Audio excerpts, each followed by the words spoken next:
Good morning. Picking back up in the book of Numbers, chapter 21, let's pray. Teach us your way, O Lord, that we may walk in your truth.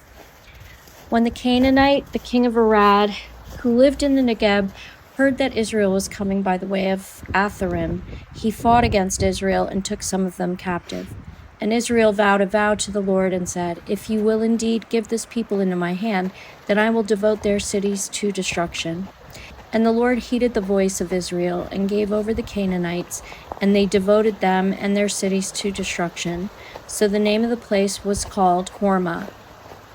From Mount Hor they set out by the way to the Red Sea to go around the land of Edom. And the people became impatient on the way. And the people spoke against God and against Moses. "Why have you brought us up out of Egypt to die in the wilderness? For there is no food and no water, and we loathe this worthless food." Then the Lord sent fiery serpents among the people, and they bit the people, so that many people of Israel died. And the people came to Moses and said, "We have sinned, for we have spoken against the Lord and against you. Pray to the Lord that he take away the serpents from us." So Moses prayed for the people. And the Lord said to Moses, "Make a fiery serpent and set it on a pole, and everyone who is bitten when he sees it shall live." So Moses made a bronze serpent and set it on a pole. And if a serpent bit anyone, he would look at the bronze serpent and live. And the people of Israel set out and camped in Oboth.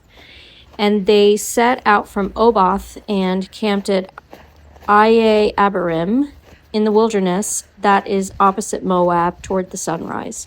From there they set out and camped in the valley of Zered.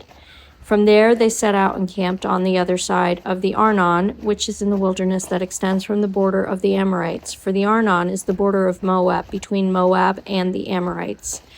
Therefore it is said in the book of the wars of the Lord, Waheb and Suphah and the valleys of the Arnon and the slopes of the valleys that extends to the seat of Ar and leans to the border of Moab. And from there they continued to Beer, that is the well of which the Lord said to Moses, "Gather the people together so that I may give them water." Then Israel sang this song, "Spring up, O well, sing to it, the well that the princes made, that the nobles of the people dug with the scepter and with their staffs."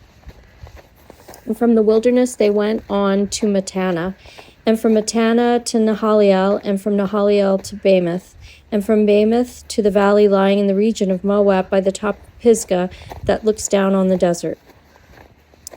Then Israel sent messengers to Sihon, king of the Amorites, saying, "Let me pass through your land. We will not turn aside into field or vineyard. We will not drink the water of a well. We will go by the king's highway until we have passed through your territory." But Sihon would not allow Israel to pass through his territory. He gathered all his people together and went out against Israel to the wilderness, and came to Jahaz and fought against Israel. And Israel defeated him with the edge of the sword, and took possession of his land from the Arnon to the Jabbok, as far as the Ammonites, for the border of the Ammonites was strong. And Israel took all these cities, and Israel settled in all the cities of the Amorites, in Heshbon, and in all its villages. For Heshbon was the city of Sihon the king of the Amorites, who had fought against the former king of Moab, and taken all his land out of his hand, as far as the Arnon. Therefore the ballad singers say, "Come to Heshbon, let it be built, let the city of Sihon be established. For fire came out from Heshbon, flame from the city of Sihon. It devoured Ar of Moab, and swallowed the heights of the Arnon. Woe to you, O Moab! You are undone, O people of Chemosh! He has made his sons fugitives and his daughters captives to an Amorite king, Sihon. So we overthrew them. Heshbon, as far as Dibon, perished, and we laid waste as far as Nophah. Fire spread as far as Medeba. Thus Israel lived in the land of the Amorites, and Moses sent to spy out Jazer, and they captured its villages and dispossessed the Amorites who were there.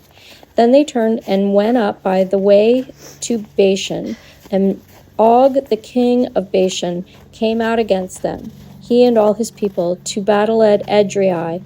But the Lord said to Moses, "Do not fear him, for I have given him into your hand, and all his people and his land, and you shall do to him as you did to Sihon king of the Amorites, who lived at Heshbon.